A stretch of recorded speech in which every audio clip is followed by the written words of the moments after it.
Benin has policy legislation, Burkina Faso and South Africa, and in the Northern Africa countries, several.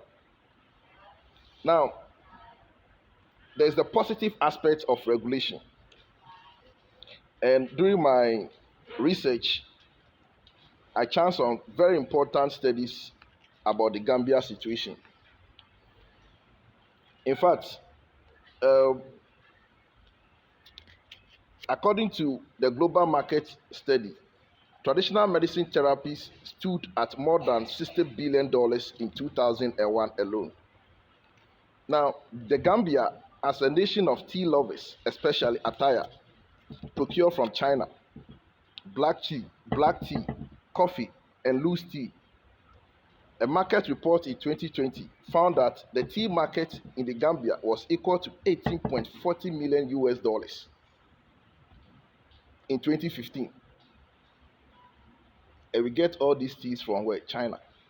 So this is the money we are giving to China. Now, until 2025, the tea market in the Gambia is forecasted to reach 48.18 million US dollars in retail price. That's increasing to a compound annual growth of about 9.01 per annum for 2020 to 2025. Mr. Chair, the average consumption per capita in value terms reached 9.6 US dollars per capita in retail prices. In another report, the marketresearch.com 2020, the coffee alone instant market in the Gambia was equal to $2.8 million in retail prices. That's in 2015. Until 2025, the coffee market in the Gambia is forecast to reach 11.50 million US dollars. Mr. Chair,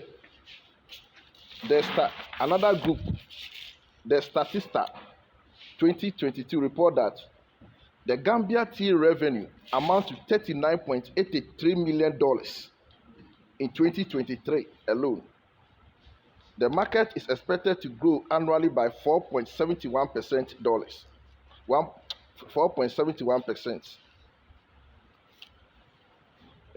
Mr. Chair, the same report also revealed that by 2025, 16% of spending and 1% of volume consumption in the tea segment will be attributable to out-of-home consumption. That will be in bars and restaurants in the Gambia. On the international front, Fortune Business Insight 2022 reported that the global herbal medicine market was valued 165.66 billion US dollars in 2022 to $347.50 billion by 2029.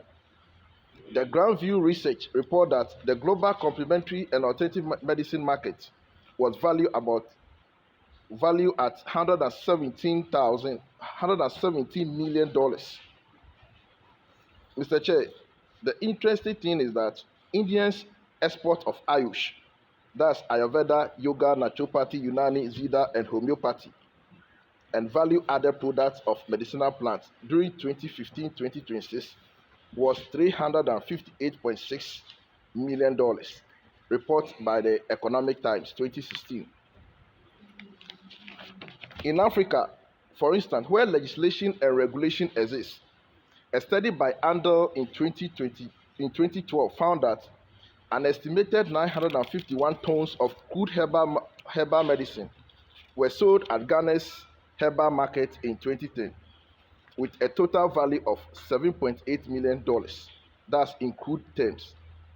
Most of these plants sold at the market were mostly used for women's health, in rituals, aphrodisiacs, and for sexually transmitted disease. Also in Benin, another study in 2013 reported 655 metric tons, about $2.7 million, is sold yearly, and traditional spiritual beliefs are the major driving force during the trade in herbal medicine. Gabon also has about $1.5 million annually. Mr. Chair, Even countries without legislation, especially like Nigeria, has a current market value of traditional medicinal plants stands about 200 billion naira and could hit 1 trillion naira by 2025. In South Africa, it's about 2.9 billion rand per year. Additional 2.6 billion value is estimated to be added through the prescription of traditional plant medicine by traditional healers. Also in Tanzania, another study found that more than 61,000 kilograms of non-powdered medicinal value at $344 million are traded in informal herbal medicines markets. Morocco, on the other hand, generated $55.9 million in 2015 and $174 million in Egypt in 2012. It is interesting how North African countries make a huge amount of money from herbal medicinal products as compared to West Africa countries due to legislation. For instance, the Gambia, now this is very important. Gambia exports just $559 in tea, but you procure more to China, making it the 171st largest exporter of tea in the world. In the same year, tea was the 239th most exported product in the Gambia. The main destination of tea export from the Gambia is Switzerland. That's about $365 only. China, you only export $108 to China. Meanwhile, you import more from China. And Spain, $86.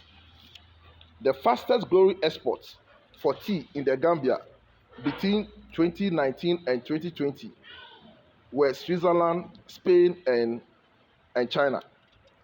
In terms of exports, another study in 2016 reported that Gambia imported, in terms of import, and this is very important, exports, you are exporting $86, $100, but now listen, imports, you import $23.9 million in tea, and you export only $800.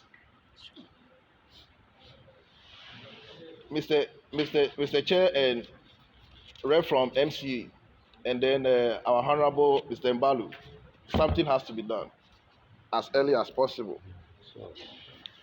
Now, you import, in China, you import $21.8 million. In Sri Lanka, you give them $1.19 million. And India, you give India $581,000. You give Egypt $108,000. And you give Senegal $58,000.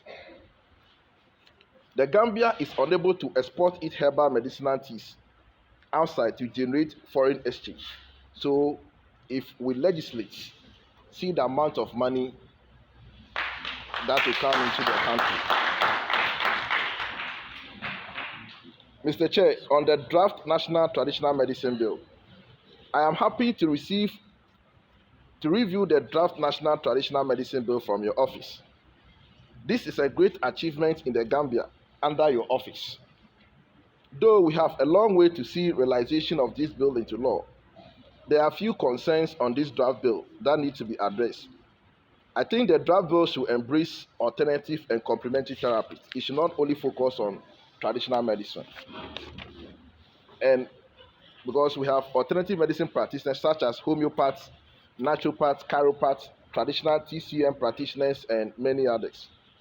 The title of the bill should also therefore be changed to National Traditional and Alternative Medicine Act 2023 to embrace all practices. On the other hand, I am happy the bill prescribes the use of stethoscopes and titled doctor by traditional healers to prevent misrepresentation to the public. Mr. Chair, I also recommend that medical and other healthcare professional associations should not be incorporated into the governing board of the council to allow the practitioners to perform their functions without any distraction. Mr. Chair, in conclusion, a vision without provision leads to the revision of the vision. Provision should be made to see the reality of the model legal framework for traditional and alternative medicine in the Gambia. This also goes with the most famous text of Ayurvedic medicine. The poor, those suffering from disease, and those afflicted by sorrow should be helped. Even insect and ant should be treated with compassion, just as one's own self. This is the guiding spirit of alternative medicine. It is time we do away with academic arrogance in the sector and raise little David high enough to challenge Goliath, as India and others have done. Let us do away with the old wine mentality, embrace new wine ideas in the health sector. Paul said in the Bible, one man's faith allowed him to eat everything, but another man whose faith is weak eats only vegetables or herbs. This is a myopic doubt that Paul was dealing with. Mr. Chair, to end it all, you have seen the importance of legislation, the money countries are making. So I believe that the future we picture is the future we will picture.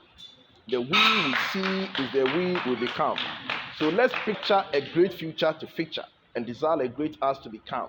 And the Almighty God will see to it that we have pictured in the future we pictured and we become the great us we desire. Thank you.